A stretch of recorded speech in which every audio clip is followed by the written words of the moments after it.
दोस्तों आज हम एक रिचार्जेबल बल्ब रिपेयर करेंगे जो कि पैनासोनिक कंपनी का है और ये एक ओरिजिनल एलईडी बल्ब है और यहाँ पे इसमें कोई भी रिस्पांस देखने के लिए नहीं मिल रहा है। और यहाँ पे हम इसे 220 वोल्ट एसी से भी कनेक्ट करते हैं तब भी ये ग्लो नहीं हो पाता। और यहाँ पे आप देख सकते हैं लाइन परफेक्टली आ रही है पर ये इसमें हमें कोई रिस्पॉन्स नहीं मिल रहा है। तो यहाँ पर इसके पॉइंट शॉर्ट करने पर भी ये ग्लो नहीं हो पा रहा है। तो हम सबसे पहले इसका डिफ्यूज़र खोल लेंगे। तो यहाँ पे इस एमसी पीसीबी में हमें 4 वायर देखने के लिए मिलते हैं। 2 वायर से हमारा जो है 3.7 वोल्ट आउटपुट होता है और 2 वायर में हमें 80 से 90 वोल्ट मिलती है जो कि हमारे इस एमसी पीसीबी को एसी से जलाने के लिए काम में आती है। हीट सिंक है, इसे निकालना होगा। तो यहाँ पे हम इसकी हीट सिंक को कुछ इस तरीके से निकाल रहे हैं। तो यहाँ पे दोस्तों कुछ इस तरीके से जब हम इसकी हीट सिंक निकाल रहे हैं तो ये निकल नहीं पा रही है। अब हम क्या करेंगे कि इसका जो होल्डर वाला ये सेक्शन होता है, ये पार्ट, इसे हम यहाँ पे इस तरीके से डिस्कनेक्ट कर लेंगे। और डिस्कनेक्ट करने पे यहाँ पे हमें जो पॉइंट देखने के लिए मिल रहे हैं, यहाँ पे हम सोल्डरिंग आयरन से थोड़ा थोड़ा हीट करेंगे तो ये वायर आसानी से डिस्कनेक्ट हो जाएगा।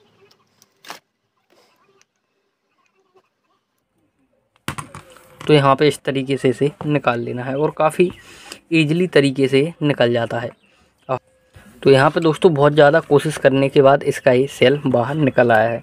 और सेल बाहर निकालने के बाद हमने इस पेंचकस को यहाँ पे इसकी हीट सिंक पे फंसा के और यहाँ से पीछे से ठोकर लगाई तो इसकी ये हीट सिंक एमसीपीसीबी बाहर निकल आई। और अभी पूरी तरीके से अभी ये बाहर भी नहीं निकली है।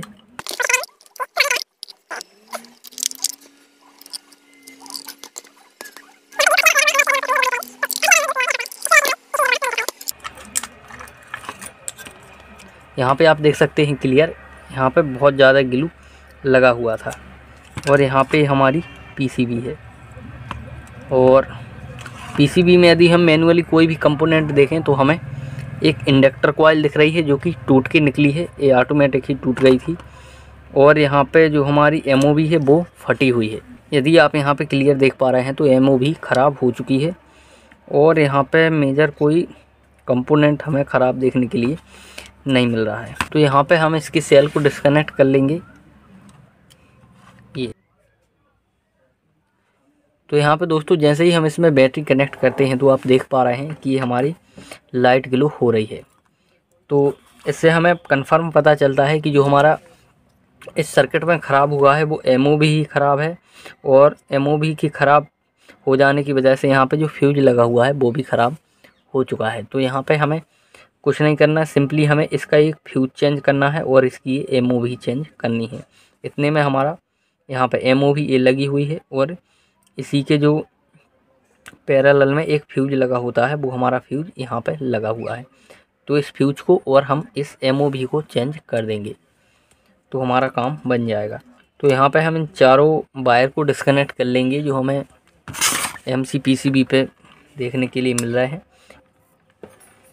तो यहाँ पे हमें इसकी चारों वायर डिस्कनेक्ट कर लेनी है और बेहद ही आसान तरीके से आपको हम रिपेयर करके दिखाएंगे। वीडियो पे बने रहें।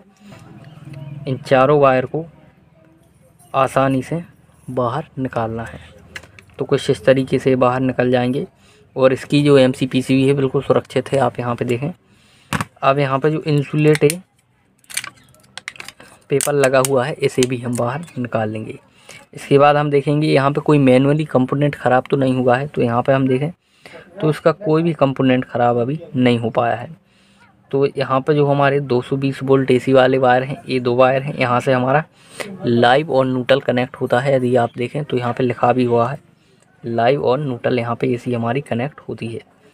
तो यहाँ पे आप देखें ए और ए, लाइव और न्यूट्रल जो लाइन आती है तो यहाँ पे इस पॉइंट पे आती है। ये पॉइंट हमारा इस रेजिस्टेंस तक जाता है और यहाँ पे इस ब्रिज डायोड तक जाता है जिसे हम रेक्टिफायर बोलते हैं। और ये दूसरी वाली पॉइंट है, यहाँ से यहाँ तक एक फ्यूज लगा हुआ है जो कि फ्यूजिबल रेजिस्टेंस है। आप ये देख सकते हैं ये यहाँ से यहाँ तक लगा हुआ है। इसके बाद ये यहाँ तक जाता है जो हमारे ब्रिज डायोड पे कनेक्ट हो जाता है। लाइव और न्यूट्रल हमारी डायोड तक जाती हैं इस रेजिस्टेंस और इस और इस एमओवी के थ्रू। तो यहाँ पे आप देखें ये एमओवी जो लगी हुई है इसके थ्रू फिर ये हमारे इस ब्रिज डाईबोर्ड पे जाती है। फिर इस ब्रिज डाईबोर्ड से आउटपुट होने के लिए यहाँ पे एक पीएफ लगा हुआ है जो कि 70 वोल्ट का है और ये एसी पीएफ होते हैं।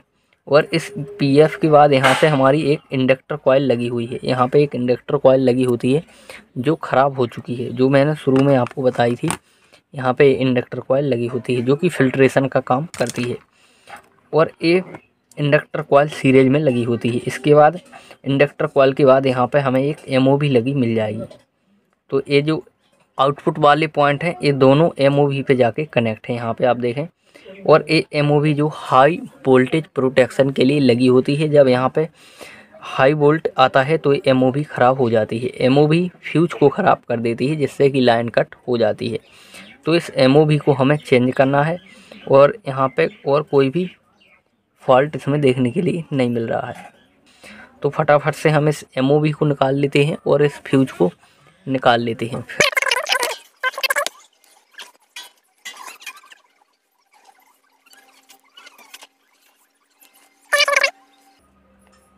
और ये हमारी एमओवी भी निकल चुकी है।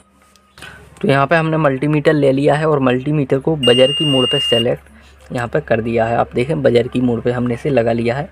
और अब हम इस फ्यूज को चेक करते हैं तो आप यहाँ पे क्लियर देख सकते हैं ये फ्यूज कुछ भी शो नहीं कर पा रहा है क्योंकि ये फ्यूज बर्न हो चुका है। और यहाँ पे जो हमारी एमओवी है उसे भी हम चेक करा देते हैं। तो यहाँ पे आप देख सकते हैं एमओवी कोई भी रीडिंग नहीं देती। यदि एमओवी सही होती है तो कोई भी रीडिंग नहीं देती, कोई भी इस तरीके से बीप भी नहीं मारती।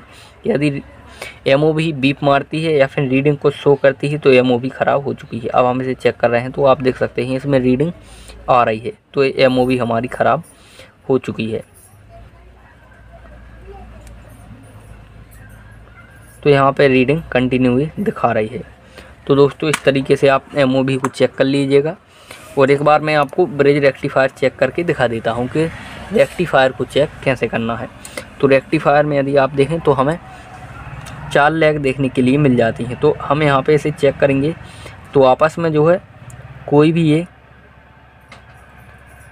भी इसकी लैग शॉर्ट नहीं होनी चाहिए। और जो इनपुट से आउटपुट के लिए लाइन है यहाँ पे भी हम चेक करेंगे तो इसके ट्रैक में जो रीडिंग आती है वो करीब 500, 550, 600 तक आनी चाहिए। यदि इससे कम आती है तो ये ख़राब हो चुका है, लेकिन अभी ये बिल्कुल परफेक्ट कंडीशन में है। अब यहाँ पे हम इसके लाइव और न्यूट्रल पे भी चेक कर लेते हैं कि यहाँ पे कोई रीडिंग नहीं आ रही है। तो आप देखें बिल्कुल क्लियर है, कोई भी इसमें रीडिंग नहीं आ रही है। अब यहाँ पे हम फ्यूज और एमओवी चेंज कर देंगे। तो यहाँ पे रिचार्जेबल बल्ब की मेरे पास 2 सर्किट और पड़े हैं जहाँ पे इंडक्टर कॉइल, फ्यूज, एमओवी तीनों चीज़ लगी हुई हैं। तो इनको हम निकाल लेंगे। आप नया भी ले सकते हैं, आपको करीब 5 से 10 रुपये में ये तीनों चीज़ें मिल जाएंगी। यदि कोई भी सर्किट है तो आप उससे निकाल लीजिए, काफ़ी अच्छा रहेगा। और यहाँ पे दूसरे सर्किट में भी आप देखें तो एमओवी और फ्यूज लगा हुआ है। तो इस सर्किट का मैं निकाल रहा हूँ। वैसे अभी ये सर्किट चालू है पर अभी मेरे एक कोई काम का नहीं है। तो यहाँ पे मैं इस तीनों चीज़ को निकाल लूँगा। तो यहाँ पे दोस्तों हमने एक फ्यूज, एक इंडक्टर कॉइल और एक एमओवी यहाँ पे निकाल ली है। अब हम इन तीनों चीज़ों को इसमें लगा देंगे सर्किट में। तो मैं वीडियो को थोड़ा सा फास्ट फॉरवर्ड कर रहा हूँ, आप देखते रहिए। और जहाँ पे एल लिखा हुआ है वहाँ पे इंडक्टर कॉइल लगानी है और जहाँ पे यूआर लिखा हुआ है वहाँ पे एमओवी लगानी है और जहाँ पे एफआर लिखा हुआ है यहाँ पे फ्यूजिबल रेजिस्टेंस लगानी है। तीनों चीज़ें हम यहाँ पे फटाफट से लगा देते हैं, आप देखते रहिए।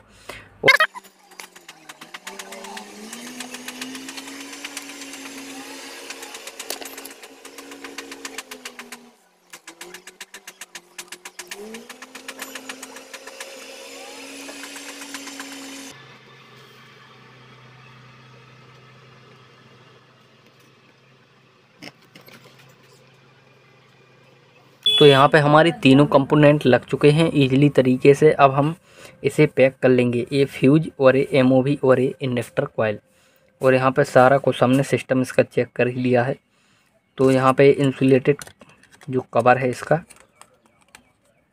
ये लग जाएगा। उसके बाद जो हमारी एमसी पीसीबी है ये कनेक्ट हो जाएगी।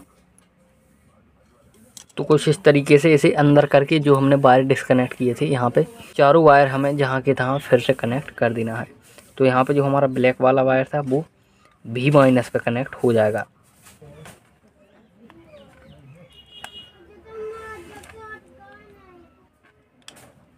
तो ये ब्लैक वाला वायर कनेक्ट हो चुका है। इसके बाद दोस्तों हमारे V+ पे रेड वाला वायर कनेक्ट होगा। जो हमने रेड वाला वायर यहाँ से डिस्कनेक्ट किया था, ये रेड वाला वायर V+ पे कनेक्ट हो जाएगा। VO पे हमारा वाइट वाला वायर कनेक्ट हो जाएगा। तो यहाँ पे मुझे याद है, यदि आप चाहें तो इसे लिख भी सकते थे। तो यहाँ पे VI पे हमारा एक और जो दूसरा रेड वाला वायर है यहाँ पे ये कनेक्ट हो जाएगा। तो ये सारे वायर कनेक्ट हो चुके हैं। इसके बाद और ये हमारे AC वाले वायर हैं और यहाँ पे ये सेल लगा हुआ है। यदि सेल की क्वालिटी की बात करें तो भाई इसमें बहुत ही स्पेशल सेल लगा हुआ है, जिसकी बिल्ड क्वालिटी से ही सेल की हमें कैपेसिटी और पता चल जाती है। तो यहाँ पे इसे हम जहाँ के तहाँ रहने देंगे। चलिए इसे हम कनेक्ट कर लेते हैं।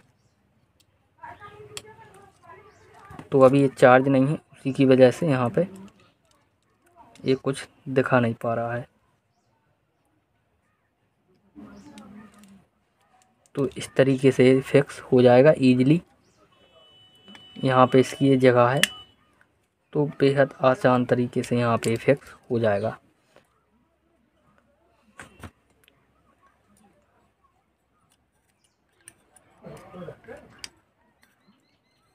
तो मैं यहाँ पे इसे ईजिली तरीके से जल्दी से फिक्स कर देता हूँ, फिर मैं आपको दिखाता हूँ। तो यहाँ पे दोस्तों बल्ब की हमने पूरी फिटिंग कर ली है। आप देख सकते हैं इसकी फ्रंट वगैरह सब आपको साफ दिख रहे होंगे। तो चलिए अब हम इसकी टेस्टिंग करा के आपको दिखा देते हैं। तो यहाँ पे मैं इसे होल्डर में लगा रहा हूँ। तो अभी ये 220 वोल्ट AC से ग्लो हो रहा है। आज यदि आप देखें तो बिल्कुल क्लियरली ये ब्राइट दे रहा है।